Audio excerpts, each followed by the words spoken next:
Alors qu'il a une actualité chargée à la télévision, Frédéric Lopez aimerait parfois pouvoir complètement se déconnecter. Mais en est empêché. Après quelques années d'absence de l'antenne, le créateur de Rendez-vous en terre inconnue est de retour en force.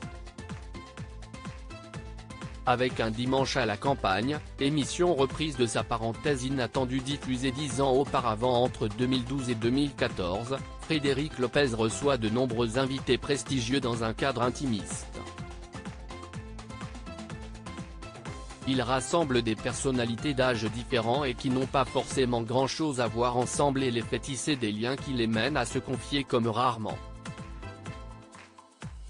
Le principe, passer 24 heures avec eux dans un moulin de la région parisienne. Un exercice propice aux confidences puisque les convives profitent d'un moment détendu dans un environnement naturel, tout ce qui plaît à Frédéric Lopez. Les Cévennes, lieu de ressourcement à 55 ans, l'homme de télévision se sent désormais plus proche des choses simples de la vie. Son éloignement de la vie publique, entre 2018 et 2022 est une période durant laquelle il a trouvé refuge dans les Cévennes, région où il a acheté une maison.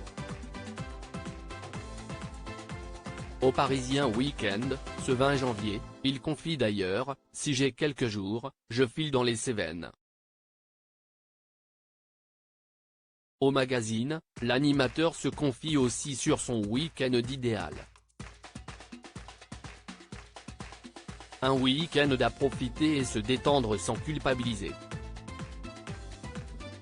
C'est ce qu'il fait en s'octroyant une grasse matinée, prenant un cours de yoga, pratiquant l'aviron ou encore se promenant avec sa chienne Piccolina.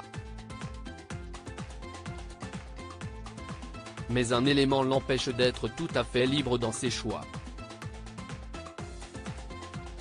C'est compliqué à gérer un objet qui est pourtant désormais une part essentielle de nos vies, le téléphone portable.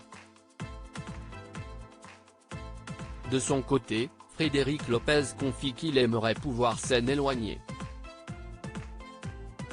D'ailleurs, dans sa nouvelle émission, ses invités y sont contraints puisque, durant 24 heures, on leur confisque leur portable.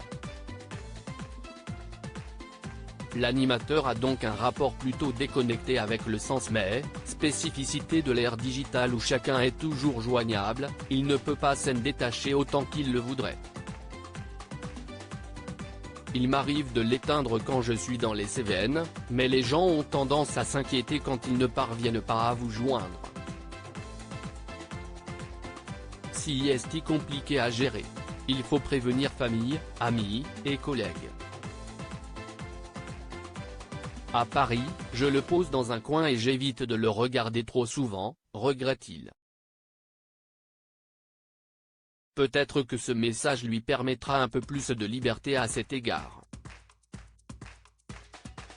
À lire aussi l'erreur que j'ai faite, Frédéric Lopez fait de tendres confidences sur ses liens avec son fils.